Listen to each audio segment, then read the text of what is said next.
I was in school, first of all, students with any kind of truly challenging special need, they weren't there. Because when I started school, it was before 94-142 and the IDEA, and special needs kids weren't even in school. Certainly any with severe emotional and behavioral challenges, they were just not included. They are now. You know, it's the right thing. We are obligated to serve all children, including those with physical and emotional and cognitive challenges. And one of the things that has changed quite a bit from my perspective, having had 45 years as an educator, is that even over the last 10 years, I would say, as we are including all children in our schools, we have seen an increase in behavioral and emotionally disturbed and challenged children. And the other trend that is happening is that it's manifesting earlier and earlier. We have kindergarten children that dismantle the room, literally. So that's one of the challenges. But the other thing I think is that slowly, I think we're beginning to chip away at the stigma, but it's still there, too much so.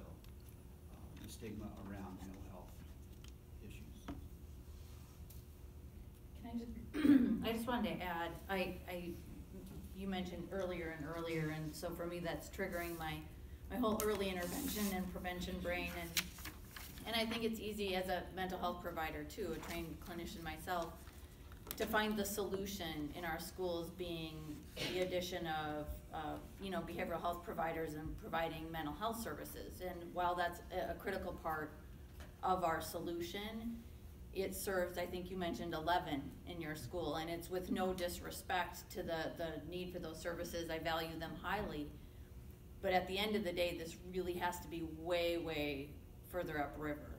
Like broad social emotional curriculum and early intervention services and valuing Head Start and home nursing programs and all of those things that we know are so critical way earlier than a 6th grader or a 9th grader that need a 1 hour of mental health services. It's a limited, I'd like to believe we have valuable skills, Kelly, but at the end of the day, we know.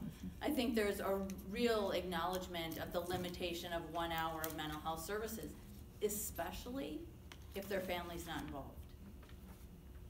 We just can't deliver mental health services, and that should be a red flag to all of you who are advocating that if you have kids that are getting 1 hour of mental health services, no family involvement, it's really minimal intervention. And so we can all do better. In our schools, the response in this community to trauma-sensitive schools and mental health in our schools has been incredible. We are at a ripe, I think, moment for our community in terms of tackling these issues. I think, you mentioned people will say, oh, it's not our responsibility, or you'll get those challenges, but my experience spending time training teachers in schools has been nothing but the opposite. It is, we want more, this makes sense to us, we want to serve these kids in a way that we can meet their needs more effectively. And so I again challenge us to keep thinking about the early intervention piece, because it's the trickier piece, and it's harder to show the evidence that the investment is worth it when you need to track them for so long to show that. So, and we're going to get into